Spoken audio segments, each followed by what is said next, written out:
And it's a big breaking update coming in. It's no secret that terrorist aiders or the overground workers in Kashmir helped Pahalgam monsters execute the most dastardly carnage in the meadows of Baisaran on the 22nd of April. Now, 26 innocents were killed and their devastated families want the terrorists and the entire terror ecosystem to be punished. So far, 90 terror associates of overground workers have been booked in Kashmir under the stringent anti-terror UAPA law. The biggest operation against terror networks is underway in Kashmir, and so far, 3,000 terror sympathizers have been grilled by the NIA and Jammu and Kashmir police. But today, in this super exclusive news break, Times Now brings you the testimony of a former Hizbul terror aider. Now, this interview should shame the lobby that still provides cover fire to the terror ecosystem. Now, this is a former Hizbul overground worker. It nails the role of Pakistan and also reveals how these overground workers help these terrorists operate. This is a super exclusive on Times Now, and it gives the details of how the entire ecosystem operates. The terrorists carried out the attack in Pahalgam, but they were aided by an entire ecosystem. There were individuals from within Jammu and Kashmir and outside who were helping these terrorists, aiding these terrorists. And these overground workers are now on the radar of the agencies. And Times Now has spoken to these overground workers. One overground worker who was with the Hizbul before, revealing how these terror activities were planned and how the entire ecosystem was in place. Pahalgam आतंकी हमले की लगातार जांच हो रही है, लेकिन जांच के दौरान ये बात सामने आई कि इन आतंकियों की OGW ने काफी मदद की थी, जिसकी वजह से ये आतंकी जो हैं वो बैसरन घाटी पहुंचे। वहां पे इन्होंने आतंकी वारदात को अंजाम दिया और उसके बाद वहां से ये फरार हुए। OGW क्या होता है ये जानने के लिए हमारे साथ एक पूर्व OGW सदस्य मौजूद हैं, उनसे बात करते हैं। हम सुरक्षा कारणों से इनका नाम और पहचान नहीं बताएंगे, लेकिन इनसे ये जानने की कोशिश करते हैं कि किस तरीके से OGW काम करता है। आपसे समझना चाहेंगे सबसे पहले कि आप किस एज में आप इस रास्ते पर चले, OGW बने? जी सर, 18 से मेरी एज थी, वही से। कैसे, क्या हुआ था, कैसे आप उसमें, किस तरीके से आपके माइंड को डाइवर्ट किया गया? जी सर, पहले मैं फौज में जाना चाहता था। उसके बाद जो बंदे देख रहे, पहले एक बंदे पे नजर होती है, ये कैसा है, इसका तरीका कैसा है, चाल चलन कैसी है, कैसे चल रहा है। जब उन्होंने ये सोचा होगा, ये मतलब सुना होगा ये फौज में जाना चाहता है, तो उन्होंने एक गेम खेली मेरे साथ। पहले मेरा FIR लगा, उसके बाद मैं पुलिस स्टेशन में गया, वहाँ पे बंद रहा मैं 5-10 दिन। वहाँ से निकलने के बाद उन्होंने मुझे बताया कि आप देखो आपको कितना जुल्म हो रहा है आप पे, आप इनके साथ, आप फिर भी फ़ौज में जाना चाहते हो। मैंने बोला नहीं, मैं फ़ौज में जाना चाहता हूँ, मुझे जाना है फ़ौज में, मेरा मतलब एक सपना है, मैं फ़ौज में जाना चाहता हूँ। उन्होंने बताया फिर नहीं, ये देखो आपके साथ कितना जुल्म करेंगे। उसके बाद उन्होंने उनके भी अपने मतलब पता नहीं कैसे होता है ये, फिर मुझे बार बार वहाँ पे ले जाते थे, टॉर्चर कर रहे थे। उसके बाद उन्होंने बताया आप जाओ, आप हमारे साथ काम करो, आप देखो उसमें जन्नत मिलता है, शहादत मिलती है। उसके बाद आप बहुत मतलब अच्छा तगड़ा बंदा बनाएंगे आपको। उसके बाद मैं 18 साल का था, मेरा माइंड डाइवर्ट हो गया, तो मैं उनके साथ। ट्रेनिंग में क्या कुछ ट्रेनिंग आप लोगों को दी गई और कैसे आप लोग काम करते थे, कैसे आप लोगों को निर्देश मिलता था, निर्देश कहाँ से मिलता था? जी, वो आते थे हमारे पास, पहले वो किसी बंदे को भेजते थे जो OGW, और एक बंदा जिन पे उनका ट्रस्ट होता था वो हमारे पास भेजते थे। वही हमारे साथ वो बातें कर रहा था। उसके बाद वो आगे पहुंचाते थे, वो बात उनके सामने देते थे, जो आतंकवादी होते हैं उनके सामने रखते हैं बात, ऐसा बंदा बताया बंदे ने, तो फिर वो आते हैं हमारे सामने। किस तरीके की ट्रेनिंग आप लोगों को दी गई थी? नहीं, ऐसे ही यहाँ से वहाँ कोई सामान ले जाना या कुछ भी हो तो वहाँ से वहाँ तक ले जाना, मतलब हमारा काम होता था सर। हाइड आउट्स और रेकी के बारे में? जी सर, हाइड आउट भी खोला हमने बनाया एक। उसके बाद वो इंडियन आर्मी ने पकड़ लिया सर। अच्छा, हथियारों की सप्लाई में भी आप लोगों का इस्तेमाल करते थे? थोड़ा थोड़ा करते थे, हमारे पास कुछ देते थे, फिर उसके बाद हम वो ले जाते थे आगे, किसी बंदे को देते थे, उसके बाद वो आगे ले जाता था सर। आतंकियों के एक जगह से दूसरे जगह ले जाना, उन्हें सुरक्षित रखना, उनके लिए खाना देना। जी सर, वो भी होता था। हम घर से निकालते थे खाना, किसी होटल से लाते थे, उसके बाद उनको देते थे, वो वहाँ से फिर आगे हो जाते थे। उन्हें एक जगह से दूसरे जगह ले जाने के लिए आप लोग क्या तरीका अख्तियार करते थे? जैसे बाइक का अगर इस्तेमाल कर रहे हैं या पहाड़ी रास्तों पे घोड़े का इस्तेमाल कर रहे हैं, तो किस तरीके से उन्हें छिपाने के लिए आप लोग करते जी सर, मोटरसाइकिल से हम ले जाते थे, लेकिन उसका नंबर प्लेट पहले ही चेंज होता था सर, उसके बाद हम उसको ले जाते थे आगे। थे? अच्छा, घरों में छिपाने का भी काम करते थे? घरों में छुपाने का काम मैंने नहीं किया, लेकिन होता है, ऐसा होता है। अच्छा, क्या इनको जो निर्देश मिलता था वो पाकिस्तान से मिलता था? जी सर, पाकिस्तान से ही मिलता है, और कहाँ से मिलता है? ये तो सबको पता है, पाकिस्तान से ही मिलता है। हाँ सर। किस तरीके के ऐप का इस्तेमाल करते थे बातचीत करने के लिए ताकि सुरक्षा एजेंसियां इनको पकड़ न सके? देखिए सर, वो हमको नहीं दिखाते थे, वो अपना फ़ोन नहीं दिखाते थे, लेकिन वो बात करते थे फ़ोन से, लेकिन उनके पास इतना छोटा सा मोबाइल भी होता था, उससे बात करते थे सर। अच्छा, क्या आपकी कभी बात कराई पाकिस्तान में आतंकियों से? नहीं सर, बताते थे हम कराएंगे, लेकिन उसके बाद मैंने ये रास्ता छोड़ दिया सर। अच्छा, आपको बोला कि आपकी बात कराते हैं और आपको ये भी बोला कि आपको जन्नत नसीब होगा कुछ जी सर, जी सर, इस तरीके की चीजें भी जी होती? सर, जी सर। अच्छा, आप पकड़े भी गए थे, आप जेल भी गए थे? जी सर, जेल भी गया था, वहाँ पे मैंने फिर वहीं पे मुझे सब कुछ समझ आया सर। किसी मामले में आप पकड़े गए थे? जी सर। अच्छा, तो उस मामले में क्या आपने इन आतंकियों को एक जगह से दूसरे जगह ले जाने का काम किया था, हथियार छिप ले जाने का? जी सर, ऐसा ही कुछ था, लेकिन फिर वो भाग गए, हमको वहाँ पे पकड़ा। ठीक है, एक सवाल मेरा ये है कि आप जब जेल गए, जेल से बाहर आए, अब आपको क्या लगता है कि ये कितना गलत है? पाकिस्तान की तरफ से किस तरीके से ये साजिश रची जा रही है और युवाओं को, खास तौर पे कश्मीर के युवाओं को बरगलाने की कोशिश की जा रही है? जी सर, अब क्या बताऊँ मैं सर, जब मैं जेल में था, वहाँ पे अपने कश्मीरी बंदे होते हैं जो रिलीज़ हो, जो OGW भी होते हैं, और क्या बोलते हैं, मिलिटेंट्स भी होते हैं सर। वो जब वहाँ पे अकेले बंदा होता है, वो वहाँ पे उसके दिमाग में ये खुद आता है, मैंने क्या किया था, ये सब गलत है, मैं क्या कर रहा था वो भी गलत है, आज क्या कर रहा हूँ आज ठीक है। जब वो जेल में पहुँचाते हैं बंदे को, उसको वहाँ पे सब कुछ समझ आता है सर। मैं अब अगर मैं अभी किसी बंदे को मारूं, ये सरासर गलत है सर, है ना, है कि नहीं, है कि नहीं सर? ये सरासर गलत है। वहाँ पे सब कुछ समझ आता है, मैं क्या कर रहा था, मुझे क्या करना था, मैंने क्या किया। फिर वहाँ से पाकिस्तान के लिए कोई आप मैसेज देना चाहेंगे? पाकिस्तान के लिए उनको तो जड़ से उखाड़ देना चाहिए सर। अच्छा, एक आखिरी सवाल, क्या किसी बड़ा नाम आपके सामने कभी लिया हो जिस संगठन के लिए आप काम कर रहे थे, कि आपको इस संगठन के इस आदमी से बात करवा देंगे, इस आदमी से मुलाकात करा देंगे? कभी ट्रेनिंग में भी की बात भी कही गई थी कि आपको पाकिस्तान ले जाके ट्रेनिंग कराएंगे? हाँ, वो बता रहे थे हम वहाँ पे भेजेंगे आपको, बात कराएंगे, वो कराएंगे, लेकिन ना तो मैंने बात की, ना तो मैंने किसी को देखा सर। ट्रेनिंग करा के आपको आतंकवादी बनाने की योजना थी? जी सर, जी सर।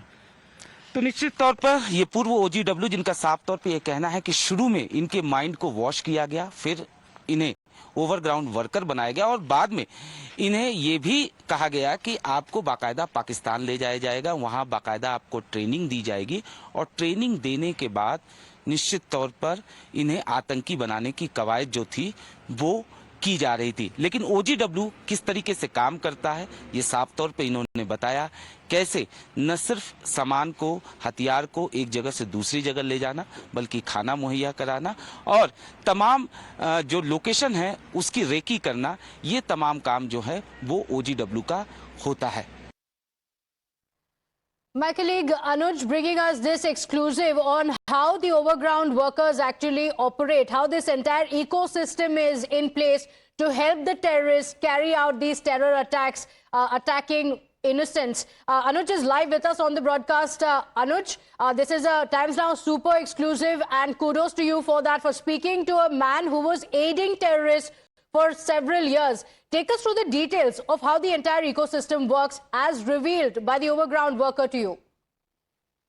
जी बिल्कुल, जिस तरीके से पहलगाम आतंकी हमले की जांच हो रही थी उसमें साफ तौर पे ये बात सामने आ रही थी कि कैसे OGW ने इनकी मदद की और यही वजह थी कि आतंकी न सिर्फ वारदात को अंजाम देने में कामयाब हुए बल्कि उसके बाद फरार होने में भी कहीं ना कहीं ओवरग्राउंड वर्कर का रोल काफी अहम रहा, जिसकी वजह से उन्हें कहीं ना पकड़ने में सुरक्षा एजेंसियों को समय लग रहा है। निश्चित तौर पर जब हमने इससे बात किया तो इसका साफ तौर पे ये कहना था कि इनके टारगेट पर 17 से 18 साल के लड़के होते हैं। ये देखते हैं उनके चाल चलन वो किस तरीके से रह रहे हैं। उसके बाद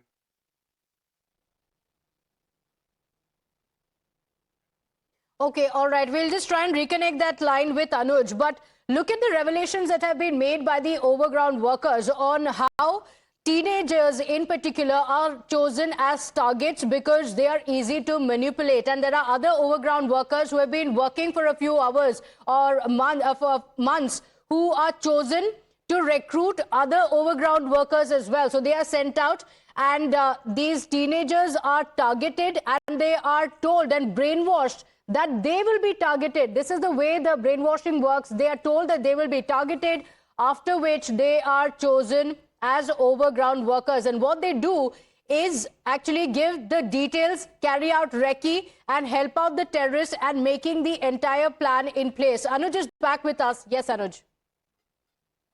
तो निश्चित तौर पर जिस तरीके से इसने बताया कि कैसे ओजीडब्ल्यू काम करता है, कैसे उसने ये भी बताया कि कहीं ना कहीं पहलगाम आतंकी हमले में ओजीडब्ल्यू का एक बड़ा नेटवर्क रहा होगा, जो जिसने आतंकियों को न सिर्फ उस जगह तक पहुंचाया, वहां की रैकी की, सेना के मूवमेंट और आर्मी के मूवमेंट के बारे में डिटेलिंग जानकारी दी, बल्कि उन्हें अभी तक छिपाने में, अभी तक शेल्टर देने में ओजीडब्ल्यू का एक बड़ा नेटवर्क जो था वो इसके पीछे था। और इसने ये भी हमें बताया कि ओजीडब्ल्यू बनने के लिए ये बाकायदा जब माइंड वॉश करते हैं उसके बाद बाकायदा एक ट्रेनिंग दी जाती है। ये ट्रेनिंग किस तरीके की होती है, ये इस ट्रेनिंग में बाकायदा उन्हें हथियार चलाने से लेकर एक जगह से दूसरे जगह आतंकियों को जब ये ले जाते हैं उस समय क्या ये क्या अपनाए जिससे ये पकड़े ना जा सके, इसके लिए बाकायदा अगर बाइक का इस्तेमाल किया जाता है तो बाइक के नंबर प्लेट जो है वो पूरी तरीके से बदल दिए जाते हैं।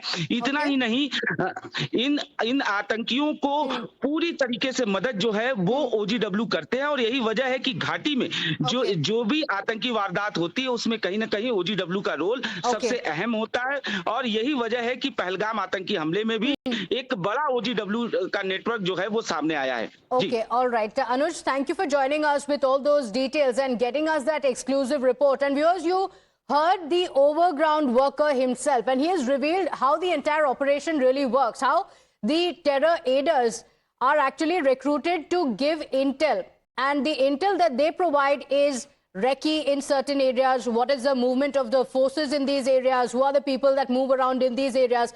These are the kind of intel that the overground workers actually gather, and this is going to be very, very crucial, because in the wake of the Pahalgam attacks, the agencies are looking at the involvement of the OJWs, the overground workers who actually aid these terrorist attacks. Now, while the hunt is to ensure that the entire ecosystem is dismantled, right from the finances that are brought into the country to bleed India, to even the smallest of the overground worker that is working to bleed India. And these overground workers, like this man revealed, carry out these intel, target these teenagers, and then work towards bleeding India.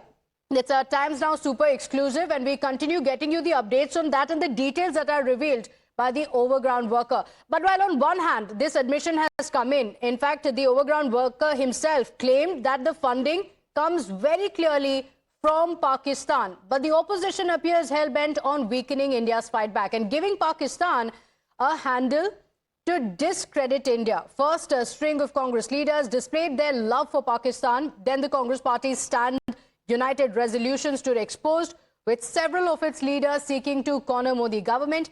And now, Congress and its allies in the India bloc have gone a step ahead. They are now doubting even the forces. Mehbooba Mufti's heart was bleeding for an overground worker who died after he jumped into the river trying to escape from the security forces. The 23-year-old Kulgam resident Imtiaz Magre allegedly offered food and shelter to the Pahalgam terrorists.